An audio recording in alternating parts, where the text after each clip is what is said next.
भीषण गर्मी और बढ़ते तापमान के बीच संत गाडगे बाबा अमरावती विश्वविद्यालय ने विद्यार्थियों की सेहत को ध्यान में रखते हुए बड़ी पहल की है।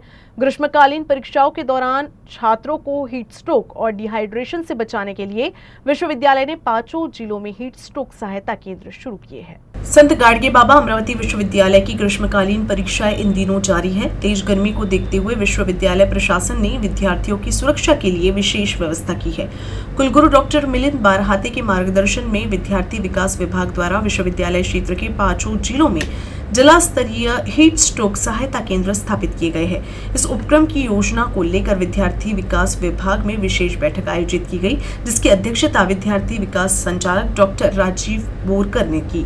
बैठक में विशेषज्ञों ने हीट स्ट्रोक से बचाव और आवश्यक सुविधाओं की जानकारी दी। इस दौरान विद्यार्थियों को ORS के पैकेट, ग्लूकोज पाउडर और प्राथमिक उपचार सामग्री भी वितरित की गई। विश्वविद्यालय प्रशासन का कहना है कि परीक्षा के दौरान विद्यार्थियों को स्वास्थ्य संबंधी किसी भी परेशानी से बचाने के लिए ये पहल शुरू की गई है।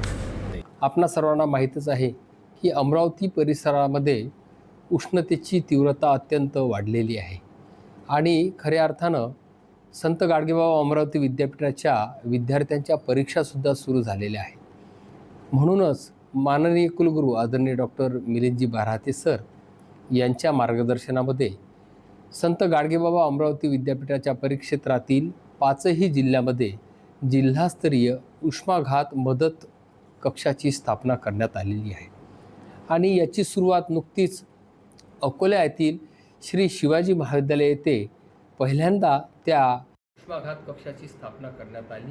त्यासोबतच येणाऱ्या 2 दिवसामध्ये अमरावती शहराकरता अमरावती येथे अमरावती ग्रामीण करिता JD पाटील महाविद्यालय दर्यापूर येथे, यवतमाळ येथे दाते कॉलेजमध्ये, त्यासोबतच बुलढाणा जिल्ह्यासाठी GS महाविद्यालय खामगाव आणि त्यासोबतच सर्व जिल्ह्यामध्ये या मदत कक्षाची स्थापना करण्यात आली आहे। या मदत कक्षाच्या द्वारे प्रत्येक सेंटरवर त्या ठिकाणी ORS असेल, ग्लुकोज याची मदत विद्यापीठाद्वारे करण्यात येणार आहे। त्यासोबतच या सर्व परीक्षा केंद्रातील जे प्राचार्य महोदय आहेत, संबंधित व्यक्ती आहेत, त्यांना त्या ठिकाणी काय काय काळजी घेतली जाईल यासोबतचं मार्गदर्शन करण्यात येणार आहे।